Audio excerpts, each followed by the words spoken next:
Oh putain.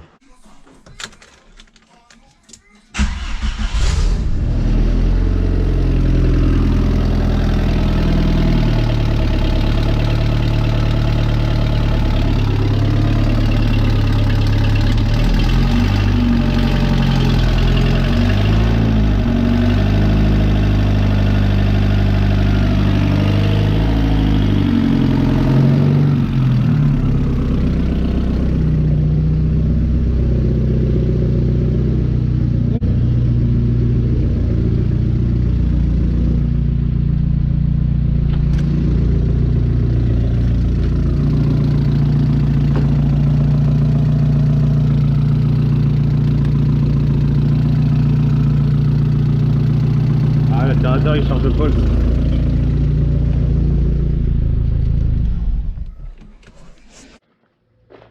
Bon bah écoute, c'est pas trop mal. Je te mettrai des petites vidéos, il y a encore quelques soucis, notamment celle-ci. Elle me donne pas d'informations au compteur. Donc ouais, c'est assez chiant. C'est assez chiant, non? À part ça, j'ai essayé de passer les vitesses et tout, nickel. Tu lâches à peine l'embrayage, la voiture elle part. Ouais, du coup, vu que je sais pas la température, j'ai pas voulu la laisser trop longtemps. J'ai essayé de la faire chauffer. Euh, mais le Carlos c'est pas ouvert et elle a pas ventilé. Donc ouais, on va éviter qu'elle surchauffe et que le moteur il serre, hein. C'est un peu chiant sinon. J'ai également trouvé pourquoi ça chargeait pas. En fait, tu dois avoir, je sais pas si tu vas arriver à voir, tu dois avoir un gros plus sur la coste là. Ensuite, tu as cette prise là. Celui-là il sert à rien. C'est pour l'envoyer au calculateur ou un truc du genre, je sais plus. Du coup, nous ce qui nous intéresse, c'est les fils bleus. Donc, tu as celui-là qui vient de la boîte à fusibles de Golf 2. Et ensuite, tu dois le rallier au fil bleu de cette prise-là. Et bah, du coup, ensuite, ça charge.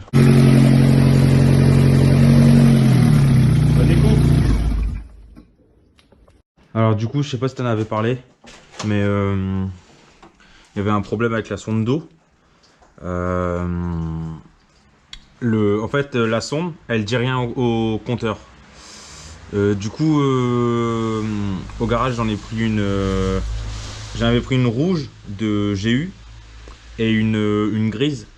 La rouge, elle mettait à fond et la grise, elle mettait rien non plus. Je l'ai chauffé au briquet, rien.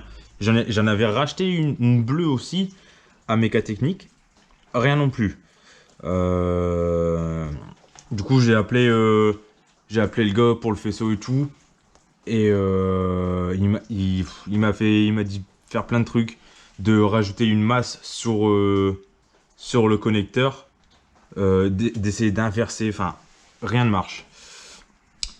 Du coup, j'ai abandonné l'idée. J'ai acheté un espèce de mano, bah, un mano rond, comme j'ai le mano de pression de turbo, le même. Enfin, le même, je pense que c'est le même. Et comme ça, j'aurai la température d'eau en digital, ce sera un peu mieux. Et je pense que je vais essayer de me repiquer directement sur le faisceau, tu sais, du SPAL. Je vais essayer de mettre un bouton, un switch, et comme ça, je pourrai le déclencher quand je veux. Bon, bah, du coup, pour savoir la température d'eau, j'ai commandé un raccord comme ça, avec un filetage. J'ai commandé un mano. Et du coup, avec le mano, il donne ça. Une petite sonde de température qui, j'espère, va fonctionner. Mais par contre, le problème, c'est que j'espère que c'est le bon filetage, tu vois. Et... Oh. Oui, yes. Ça va, on a eu de la chance. Et du coup, en gros, je pensais vouloir le mettre ici. Mais de toute façon, il va falloir que je vide l'eau. Je vais essayer de le mettre là en fait. Mais je sais pas, je vais essayer de me débrouiller et voir ce que je peux faire. Mais ouais, ça me paraît trop court, tu sais. Ça ira pas, même si je rapproche à mort, ça ira pas. Parce qu'après, je pourrais le mettre genre là. Mais tu vois, ça fait un raccord sur un raccord. Ouais, c'est pas terrible. Mais de toute façon, bah, je pense que j'aurai pas trop le choix. Parce que le mettre là, ça ira pas non plus.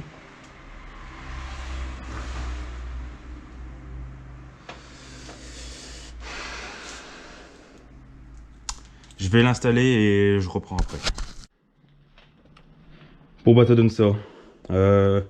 J'ai dû enlever la durite que j'avais mis d'origine par une qui se plie moins et qui est plus longue parce que celle-là, bah, elle s'arrêtait carrément avant quoi.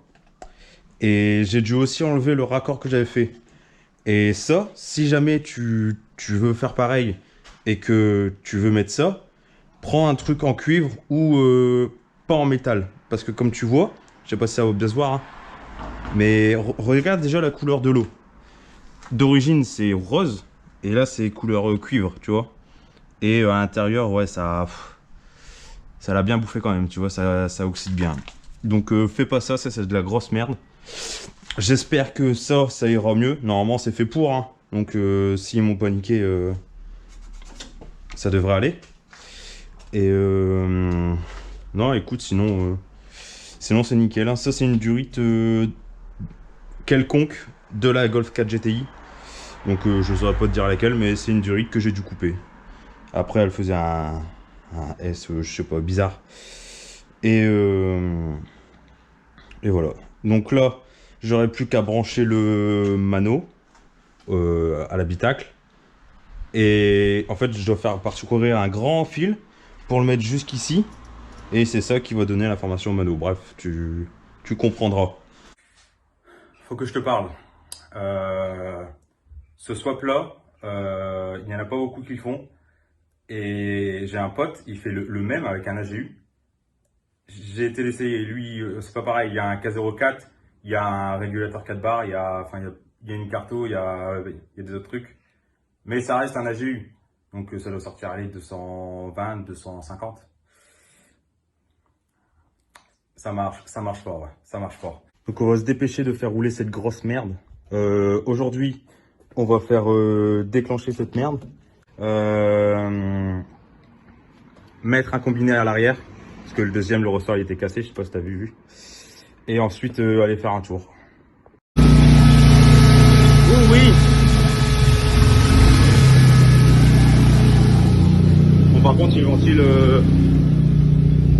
93 degrés, quoi. J'ai également commandé des balais d'essuie-glace tout feneux.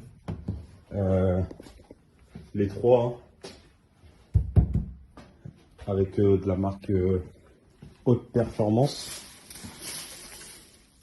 Donc si ça je vois pas sur le prix, franchement, je peux plus rien pour cette merde. J'ai également acheté une sonde lambda parce que moi je l'avais pas récupérée. C'est une sonde lambda Bosch d'origine, enfin d'origine. C'est pas une large bande ou quoi que ce soit. Et j'ai celle-là. Et du coup, ce qui est bien, c'est que bah du coup c'est une fiche normale entre guillemets. Et j'ai récupéré une broche, enfin un morceau de faisceau 4 fils. Du coup je pourrais le mettre directement sur le faisceau et la brancher à celui-là. Et lui il va directement. Au début j'avais peur, hein, parce que ça existe plusieurs tailles. Et lui il va direct. Donc nickel.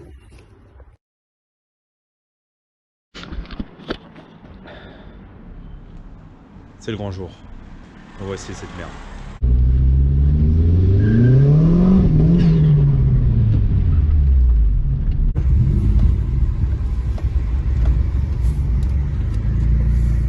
C'est bon ? Vas-y.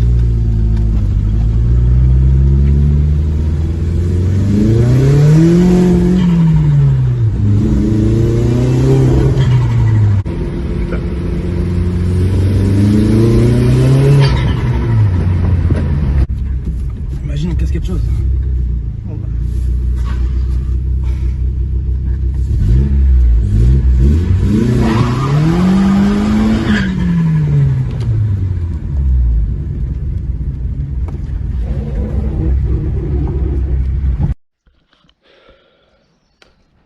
On est le lendemain de l'Esserouche et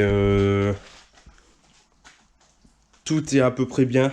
Par contre, les géos, c'est clairement pas ça.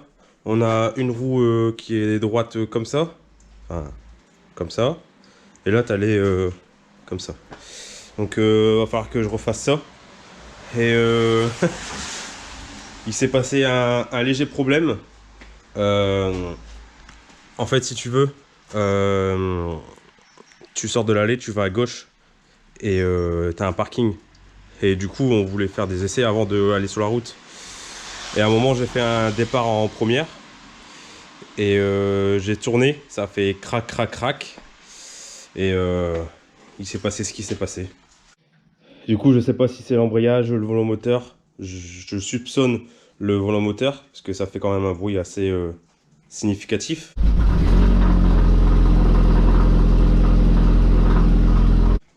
Et donc on va redémonter, hein, de toute façon, je suis plus à ça près. Je vais essayer de démonter tout le berceau parce que la première fois qu'on l'avait enlevé, c'était une merde intersidérale. Et ouais, c'est quand même bien la merde. Hein. Du coup, je vais démonter tout le berceau. Je profiterai pour... Là, il y a peut-être le joint du cardan qui fuit un peu. Celui-là, je l'ai serré, mais en fait, je crois qu'il est foiré à mort. Donc, j'espère pas qu'il faudra le desserrer. Et non, franchement, à part ça, le turbo il charge. Je sais, j'ai pas regardé le mano, mais je pense qu'il charge à plus d'un bar. Il faudra que je regarde sur les rushs. Et ouais, ce moteur là, franchement, dans une Golf 4, c'est vraiment de la merde. Dans une Golf 2, c'est beaucoup mieux. Et encore, là, c'est que d'origine. Regarde le cardan.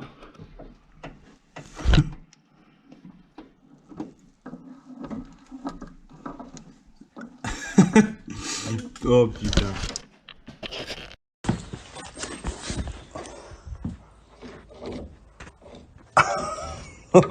Oh merde. Bon, du coup, je pense qu'on va se laisser là. Je vais toujours démonter, j'essaierai de filmer un petit peu hein. Le démontage complet, je l'accrocherai quelque part la caméra. Et en fait, cette vidéo, je voulais surtout rouler avec. Et comme tu vois, heureusement que ça arrive maintenant et pas quand j'étais loin de chez moi. Mais ouais, écoutez, je vous tiens au courant et normalement, si tout est réglé, c'est pour bientôt.